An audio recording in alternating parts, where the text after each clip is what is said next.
perfect day, isn't it? Because it's my super duper bestie, Aria Khaide. Hi, everybody. Fuck yes, everybody is right. So we wanted to do this interview because, a lot of people love you, but I think a lot of people would like to know a little more about you. Oh, definitely. Right?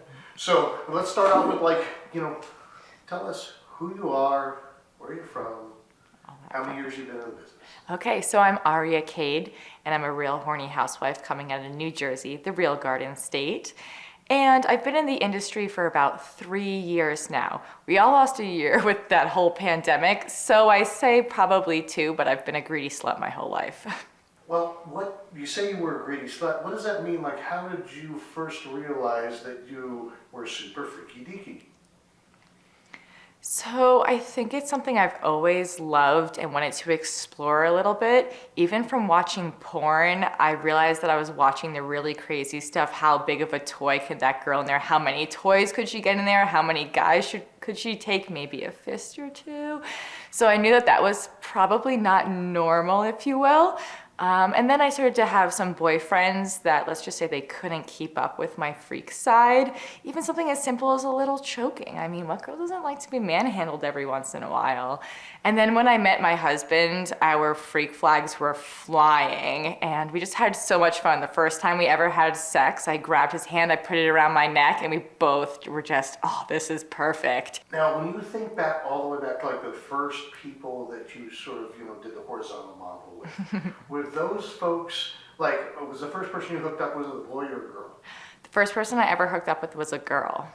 Yeah, I was pretty young, and she was older than me. And of course, there's always that innocent exploration, right? You're playing doctor. We've all gone through that phase when we were little, but this was a different connection. And it went a lot further. And I had sex with a girl when I was 13. And then there was a really big gap until my first time having sex with a girl, and then my first time having sex with a boy. And the first time I had sex with a boy was actually, I was 17 years old. So there was like a little bit of in between right there before I really went all the way. So I always say women can also be my weakness, just because it was my first forbidden fruit, that I got to sample. Now, that first boy that you had sex with, was it his idea? Was it your idea? And how was it? Because sometimes people say, first time, don't really know which way, tab A into slot B, maybe it didn't work out so well. Yeah, so my first time was horrible. I have to say, absolutely horrible.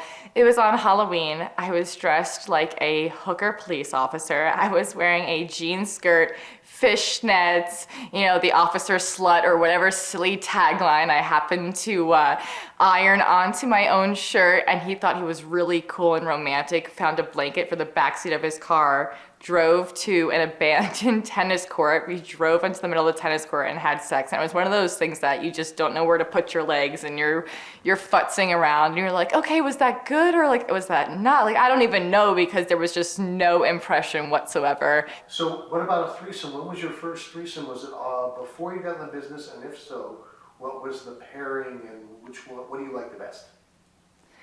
So my first threesome was actually in college, and it was with 2 girls.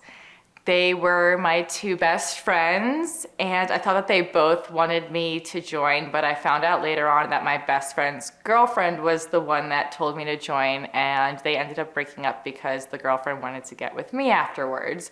So the sex was amazing. We had so much fun. I absolutely loved it, but then I ended up losing 2 of my really good friends over it. So it was kind of sad that that's how it ended up. But then my next threesome wasn't really until the industry. What does sexuality mean to Aria Khaide? Sort of, not just the woman, but also the performer, and also maybe the wife. Tell us the difference in the 3. So sexuality, I feel like, can be defined in so many ways, especially by different people and how you identify personally, right? I see myself as being a bi switch, which means I can dom, I can sub, I like men, I like women. And really, sexuality for me is how I'm feeling. If there's passion, if there's that connection, I feel my sexiest and I feel my most sexual when there's that connection. It doesn't necessarily have to be this, oh, he or she is definitely a 10 out of 10. I need to feel that connection. Sexuality for me on set is that connection. I want to walk on set with a co-star that brings that passion and they're excited to be there, whether it's a male or female co-star, and they say, oh my gosh, I'm so excited. I really want to lick your pussy. Oh yes, I can't wait to suck your dick. We're going to have so much fun. And then when I'm with my husband, there's that emotional aspect. We connect on so many different levels. Yes, it's great to try to throw in those crazy moves that you've seen in the Kama Sutra or all your favorite porns, but I really just love the connection that he and I have, and there's no one that can make me squirt harder than the man I'm married to. So I think on a daily basis, it's nice to feed each side of that sexual being, right? Sometimes I could be the wife going to a PTA meeting and I'll look at my husband and I'll be like, do I still look sexy today? Just, delivering muffins to the PTA meeting. So I think it's really important to keep your sexy every day, but then to also feed it at different levels. Before you had your marriage, were you in relationships that were quote open? And like, what does that mean to you? And how do you guys make it work where, somebody doesn't feel left out or somebody doesn't feel jealous or give somebody an idea why they should try it if they're not into that? Okay, so I am a type A Taurus, meaning that I am a jealous person and I'm very loyal. So sometimes that is really hard for me because if I'm going to be linking up with someone, like I said before, I really need that passion. A lot of people laugh because they don't realize that my husband and I are actually monogamous outside of the industry. Once in a while, we'll have play partners together of people that are in the industry because they're tested and we have to be safe, especially with everything that we have to do today. I think that open relationships are healthy when both partners in the relationship want an open relationship. It's really important to set boundaries, even if it seems silly that you have to do a boundary on kissing or a boundary on what day you can maybe see someone else, or you can only bring in girls into us, or you can only bring men into it. Or once in a while Chris will tell me, yes, but I know you love women and I love hearing about you licking pussy, so go ahead, go find a girl. But we don't really do anything outside of the two of us. If we do anything, if we want to play, we're bringing someone else into our relationship. But there are lots of people that can have a healthy relationship and date other people seriously. So I think, like I said, it's really important to have communication. And if you don't have communication, then what's the point of a relationship? Tell us the best pickup line you've ever heard. Like, what's the greatest length, that any one person maybe has gone to be with, Aria Khaide? So I think there's different definitions of the best pickup line, right? There's the laugh-worthy best pickup line, and then there's the best really trying to be a Prince Charming, right? My favorite pickup line that's laugh-worthy, I had a guy walk up to me and say, hey baby, I've got the dictionary tattooed on my dick. Why don't you come over here so I can put some words in your mouth? And I couldn't help but laugh out loud. I said, do these actually work? And this guy and I actually ended up becoming really good friends because I just laughed in his face and I'm like, no way, but like, let's just have a drink and hang out. But the best pickup, honestly, my husband and I met on Tinder. And so we read each other's profiles and we both had a line about not being vanilla, but we tried to put it in a way that only people that aren't vanilla would understand. Mine was vanilla is only an ice cream flavor, and my husband's was I'm not as vanilla as I look. And I said, oh, that's very interesting that we both have that. We showed up to the bar, and at the time I was coaching Pee Wee lacrosse. I had lacrosse ball bruises all over my legs, but it was August, so I'm trying to be cute in a sundress. I walk up to the bar, and my poor husband probably looked at me and was like, what is this girl been up to? And I walk up and I order a Jack and Ginger, and coincidentally, that's exactly what he was drinking. So we bonded right away on our drinks and our love of literature. So I think if someone just takes the time and they want to talk to me, I love having my brain and my creative juices stroked as much as I do other places.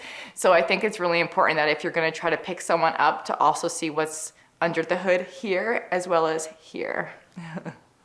Now, one of the things that I've heard is that your hubby is a huge gamer and sci-fi guy, very much like me. So are you also a big sci-fi nerd and like science fiction and like gaming, or do you just let that be his thing that he shares with the boys, or how do you guys balance that? So I have never played a video game in my entire life. I am much more, we joke about the terms of nerd and geek, right? He likes the sci-fi, the Dungeons and Dragons, and all of that fantasy roleplay stuff. Me, I love to really learn new things. I was a bookworm. I was someone to study. I'm a lifelong learner. So we're nerdy, but in different ways. That's really his outlet, and I allow him to do that. And now he's actually started to teach our children D&D, which is pretty cool, and they absolutely love it. And it teaches them to be creative. So I understand. There are times though that I get a little extra horny, and I'm like, all right, babe, come on. Like, how long is this campaign gonna be, or how long is this game gonna be? Because I need a little something too. Now, if he's really immersed in a game or a TV show he's really liking, and you want some dick and you want now, like, what is your best way of walking in there and getting it? Do you like put a butt plug in and walk in and like stand in front of the TV and show it to him? Or do you like, what is your thing? I'm very aggressive, so I usually just shove my pussy in his face and grab his hair, and I'm like, hey baby, like, let's lick this. Once in a while I'll just start like humping his ear if he's like in the middle of a campaign, and just kind of humping him and be like, hello, I need something, is anybody here? Or once in a while I'll grab a Hitachi. At one point I think he had 2 monitors on, and he was doing his work for his 9 to 5, and then also gaming a little bit in between meetings, and I just lay down on the floor and I squirt all over the floor to kind of be like, all right, hello, pay attention to me. So we gotta spice it up a little bit and stay creative. But I'm not very good at the little hints. I'm all about the aggressive, I want you now hints. Where's the craziest place you've ever had sex? And what's on your bucket list you haven't done yet but you want to? I don't know, it could be like sex on an airplane, bathroom at 50,000 feet, or on a beach. Or Yeah. What are those 2 things? So my husband and I kind of like to go off and bang wherever we want. And at one point we were at a party, and of course we're all in the garage playing beer pong and everything. And we're jokingly saying like, oh, I'll flash you if you make this one baby. And the whipped cream comes out, and I'm putting whipped cream on my tits in front of his friends. And we just look at each other like, okay, this is child's play. Like, we need to go get some. So we go out into the driveway because the garage is closed and there are cars in the way. And he's bending me over in the driveway, and I squirt all over someone's car. And I'm pretty sure we heard the garage come up too, and the entire party just sees me squirt all over this guy's truck. So that was interesting. One of the fantasies that I want to fulfill, I mean, it would be cool to do the Mile High Club, but my biggest fantasy is I want a hockey gangbang. I want an entire hockey team to just use me, but you can only use hockey puns. You have to say you're putting it in the 5-hole, you're icing me, high sticking, putting me in the boards, penalties. That's all you're allowed to say, and that's my biggest. I mean, I don't think the NHL would be very happy to facilitate that fantasy, but please, come on.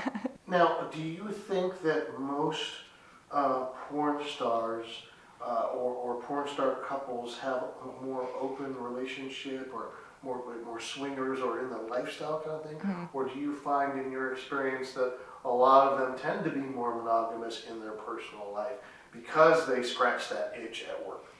I think it's 50-50, honestly. I think a lot of people got into it because they were in the lifestyle and they were swinging. But what a lot of people don't realize is that we have to get tested all of the time to be on set. And then when you're in the lifestyle, when you're at swing parties, you don't really know where people have been, I hate to say. And even using a condom, you're not 100% safe. There's gonna be body fluid exchange.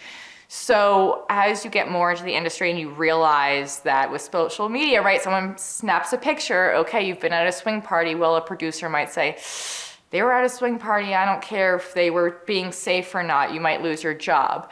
But there are a lot of people that are still in it, and they do it safely, right? They find industry couples that they'll swing with or go on dates with, or make sure that their partners are tested. I think I've been more surprised about how many people have the same beliefs or the same style as Chris and I we're really monogamous off of the set, because if we need an itch scratched, we're happily married and we can scratch each other's itches. So we love to bring in other people from the industry if we want to spice it up a little bit, but usually with couples or people that are in the healthy relationship where they're not looking for anything else, because we're happy. We've already got our ice cream sundae. We're just looking for a cherry to put on top. So.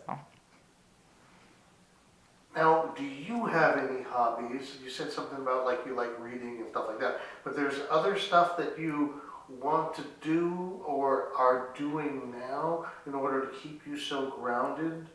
So we have 2 kids. So as soon as I'm done on set, I go home and I am a full-time mom too. So being around them, I'm active all the time. I'm in the real New Jersey, so we have some great hiking trails. I love being outside with them, taking them for a walk in town. I'm teaching them new things. My husband and I like to go on date nights, and we're lucky that we're also very close to family. And I think having that support system is really important when it comes to keeping you grounded. I would love to travel a little bit more, but with everything going on, it's hard. My dream trip would be to go to Monaco at the Formula One Grand Prix, but that's my really top bucket list. I've never been to an island either, so it would be pretty cool to go to an island. And my husband has never been to Europe, so I want to take him to Europe. So it would be really cool to travel. I love history too, so I love going places where I can learn the rich history behind somewhere. So I like to sample different things. So anything from family to the outdoors to travel. So. Well, it's been such a fantastic interview, and also thank you. seeing a little bit more of the other side of you too, with the photos and the video. I'm sure a lot of the folks who maybe don't know as much about you as they might want to find out a little bit more about you. So where can we see more of you on the interweb? Hopefully I'm their screensaver and in all their bookmarks, but if I'm not already, you can find me on Twitter, Aria Khaide XXX. Instagram is XO Aria Khaide. You can find me on ManyVids, OnlyFans, SpankPay, and on all of those spots, you can also find my link and it'll direct you to everything. And if you Google me, you'll find me too.